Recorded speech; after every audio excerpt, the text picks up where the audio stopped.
I'd like to welcome everybody here to balmy Wyoming County and Attica. Spring will be coming, I'm sure. It's just the last vestige of winter here, I believe, with the wind.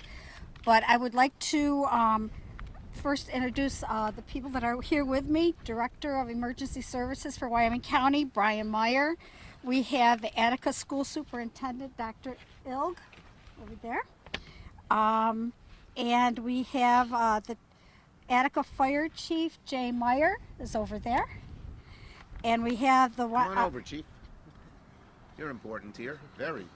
We have to respond God forbid. Yeah. And we have the chair of the Wyoming County Democratic Committee, Cindy Appleton, is right there. And of course, I saved the best for last, Senator Schumer. He's always been a very good friend of Wyoming County, and he's been our senator for 23 years. 25. 25 years. This is the 25th year. 25 years, yes. And he's a strong supporter of Wyoming County, and he is here to speak on safety for the railroad, especially after the disaster that happened in Ohio. And with that, it's my great honor to introduce Senator Schumer. Thank you, Becky. Yes. Well, thank you. And first, let me thank Becky Ryan, the chair of the Board of Supervisors here in Wyoming County. She does a great job. She's always asking for things that we can do. And then we know when we bring money to Wyoming County, it's going to be spent well, because the Board of Supervisors does a great job. I'll mention some of the things we were able to get for the county before I get into the substance of my remarks. But I want to thank Brian Myers, Brian Kale, Sarah Bonk, Jay Myers, and Kyle E. Ilg for all being here today. They were already introduced. I would note that here I was at this school in 2020 talking about COVID. Wow, it's windy, and it's right in my face. I was talking about COVID relief for schools all across Wyoming County, and we were able to get Wyoming County $5 million, Wyoming County schools, including $1.2 million for the Attica School District, $1.2 million for Letchworth, $1.1 million for Perry, $1.3 million for Warsaw, and $223,000 for Wyoming. That's in addition to getting relief directly to the county during COVID to help them get through the difficulties that they have had. But I was at this school a couple of years ago. But we're here on a different incident, different reason today. We've all seen the tragedy that's unfolded. Can you get is the sound okay? Okay. We've all seen the tragedy that unfolded in East Palestine, Ohio. And for many here in Western New York, unfortunately, that derailment brought back memories of what communities here in Attica have seen firsthand. Wyoming County has had 2 destructive derailments in recent years that resulted in multiple injuries, on top of horrific incidents just outside Buffalo near East Aurora. The East Aurora derailment was a near miss. The train carrying highly flammable propane crashed, and meaning that what happened in Ohio could have happened in Western New York not long ago. So people here in Western New York are justifiably nervous. We're a hub for freight rail activity across the country. 2 of the major freight lines in America go right across the Glow region. The CSX main line bisects the Glow region from Buffalo through Genesee County and eastward, hauling materials including fuel oil. And meanwhile, Norfolk Southern, the tracks right behind me right here, have had seen several destructive derailments. In 2018, a Norfolk Southern train derailed right on this track behind me, sending 2 engines and 10 cars off the rails when they burst into flame due to diesel fuel. 2 people were injured. More than 10 fire departments and hazmat agencies responded. They did a great job. Our Wyoming County first responders always do. So thank you, Chief, and everybody else here. And then in 2020, another train derailed in Silver Springs, causing several rail cars to derail or tip over, blocking the village's railroad crossings for about 12 hours, and crews worked to clean up the wreckage. Now, thank God it wasn't as bad as in East Palestine, but it could have been. And we have to stop this. Rail safety has declined in America. Whose is this? Whose is this? Is this yours, Aiden? Well, I'm leaving. Okay, I'll put it up here. It's falling down. Rail safety has declined in America, and we've got to get it back to snuff. The disaster in Ohio should have been the canary in the coal mine, a loud warning whistle that I have long sounded on dangerous rail safety hazards which demand immediate action. That's why I'm here to say, with our first responders and our local officials, enough is enough. We need to stop this problem before it goes off the rails any further. Now, there's good news. We have bipartisan proposal that will make this happen. The Railway Safety Act of 2023, led by Sherrod Brown and J.D. Vance, one a Democrat, one a Republican, both senators from Ohio, is going to be marked up in committee, the Commerce Committee, as soon as we return after Easter.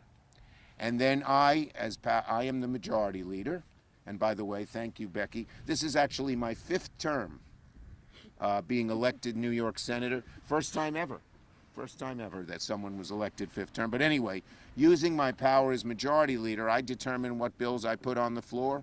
As soon as this bill comes out of committee, I intend to put it on the floor of the Senate, and I expect it to pass. It has, as I said, bipartisan support, led by the 2 senators from Ohio, Brown and Vance, and the 2 senators from Pennsylvania as well. And I'm here to say that this bill is moving full steam ahead through the Senate. We should pass it in the Senate, and then I hope the House will do the same. As majority leader, I plan to serve as the conductor to move it on the fast track and get it done as quickly as I can. I'm no stranger to rail safety, as this community and others know. Years ago, I successfully pushed to get rid of the dangerous, explosion-prone DOT-111 crude oil carrier cars that ran through upstate New York. We fought the rail industry, we succeeded, and those cars are no longer on the tracks.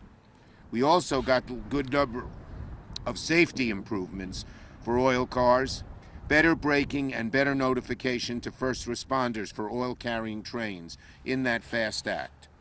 But there's more to be done, as the recent derailments have shown. The bill that has real steam behind it, and let me tell you what it would do. First, enhance safety for all trains carrying hazardous materials by requiring emergency response plans and increasing the notice that local first responders have to get when a hazardous train comes through. They have to get some notice now, but the trains can have a lot of cars and they still not notice, and it can have gases. They don't have to get notice. We enhance that. We also reduce the risk of wheel-bearing failures. Maybe most important, the bill would require every train to have at least 2-person crews to work aboard them. There used to be 2, and you have a long, long train, as you see go through here. And you used to have at least 2 people on the crew. Now you only have 1, and 1 in the cab. Because most of the railroads have cut back. We require it to go back to 2 persons. Third, we make the rail carriers pay for their wrongdoing. We've increased the fine that DOT can issue. When they know they have to pay a big fine, they put more money into safety to avoid accidents which cause them to pay that fine. And finally, legislation to support first responders. There's going to be a fee, $1 million on each railroad every year, and that money will go to pay local responders. A county like Wyoming, a village like Attica, they can't afford all of this. It's not their fault when a big train goes through. So they ought to be reimbursed for the expenses when something like this happens. So those are the 4 things the bill would do. That's not all I'm doing, though. As many of you may recall, this has been in the news lately, I am demanding answers from the railroads And just last month, I sent them a letter with 10 questions outlining the new steps they're taking to improve communication with first responders and local governments. But I also just wrote the FRA and the National Transportation Safety Board, urging them, the FRA is the Federal Railroad Administration, urging them to audit all major freight railroads and their safety cultures or lack thereof. Why was it they were able to just reduce crews with impunity? Okay? We need answers to these questions, and I'm going to get them. But the bottom line is this bipartisan bill, which has a darn good chance of passing, will make things safer for our railroads, make things safer here in Wyoming County in western New York, one of the major railroad hubs in America. With that, who's the next speaker, Chris? Oh, it's going to be Brian. Brian. Brian without the tie. Thank you, Chief. Thank you, Senator. Wyoming County Emergency Services supports Senator Schumer's Railway Safety Act to strengthen emergency planning within the railroad industry. Every day, train cars pass through Wyoming County that, should they become involved in an incident, can pose a significant health, safety, and environmental risk to the community.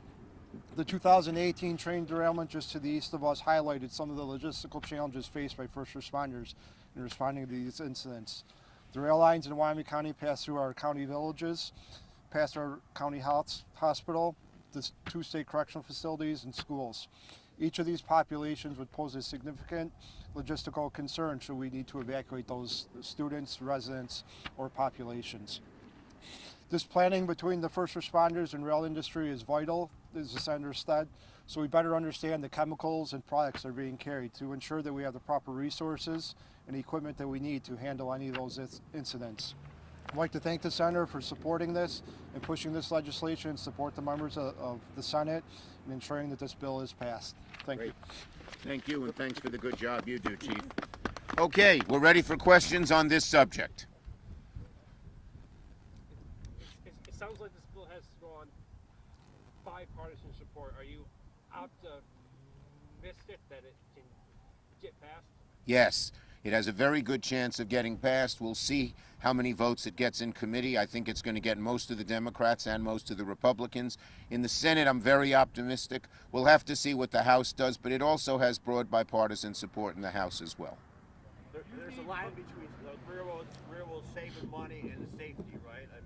I think they've drawn the line too much in terms of saving money, including doing stock buybacks, and not enough in terms of safety. And we're readdressing that balance.